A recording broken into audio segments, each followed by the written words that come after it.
চাঁদপুরে নামতে শুরু করেছে বৃষ্টির পানি। তবে এখনও হাউমচর উপজেলার ৩টি ইউনিয়নের অনেক এলাকায় পানিবন্দী রয়েছে কয়েক হাজার পরিবার। অতিরিক্ত বৃষ্টির কারণে ডুবে যায় ঘরবাড়ি, মাছের ঘের, রাস্তাঘাট তলিয়ে যায় ফসলি জমি। চাঁদপুর থেকে মোহাম্মদ আরিফুল ইসলামের রিপোর্ট।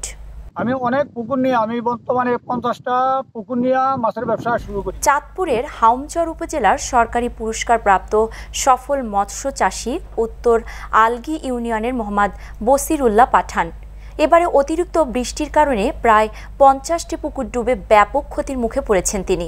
এবছর অতিরিক্ত বৃষ্টির ফলে তার 50টির মতো পুকুর তলিয়ে গিয়ে ক্ষতি হয়েছে প্রায় 1 কোটি টাকা। ছেলেকে নিয়ে বেশ বড় করে এবার পোনা ও বড় মাছ চাষ করেছিলেন। স্বপ্ন ছিল মাছ বিক্রি করে টাকা দিয়ে উন্নত চিকিৎসার জন্য বিদেশে যাবেন। সেই স্বপ্ন থেকেই গেল। চোখের সামনে সবগুলো পুকুরের মাছ চলে যাওয়ার এমন দৃশ্য দেখে দিশেহারা হয়ে পড়েছেন। বিভিন্ন সংস্থা থেকে নেয়া ঋণ কিভাবে পরিশোধ করবেন তার চিন্তায় বেকুল হয়ে আছেন। আমি অনেক পুকুর নিয়ে বর্তমানে 50টা পুকুর নিয়ে মাছের ব্যবসা শুরু করি। বর্তমানে আমার বিভিন্ন সংস্থায় 25 লক্ষ টাকা ঋণ আছে। আমার 1 কোটি টাকার মাছ ছিল। এই 40-50টা পুকুরে 1 কোটি টাকার মাছ ছিল। সম্পূর্ণ মাছগুলি বন্যার পানিয়ে বিলীন হইয়া চলে গিয়েছে। কিন্তু আমি বর্তমানে খুব খারাপ অবস্থায় আছি। সরকারের কোনো অনুদান যদি পাই তাহলে যদি আমি পুনরায় আবার ব্যবসা চালু করতে পারি। হাউমচর উপজেলায় আমরা সফল মাছ চাষী হিসাবে পুরস্কারপ্রাপ্ত।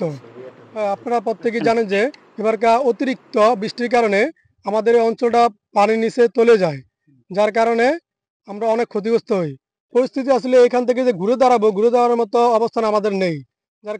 উপজেলা মৎস্য কর্মকর্তা মোহাম্মদ মাহবুব রশিদ জানিয়েছেন, এবছর অতিরিক্ত বৃষ্টির কারণে হাউমচর উপজেলায় যে পরিমাণ পুকুর তলিয়েছে তাতে কোটি টাকার উপরে ক্ষতি পরিমাণ দাঁড়াবে।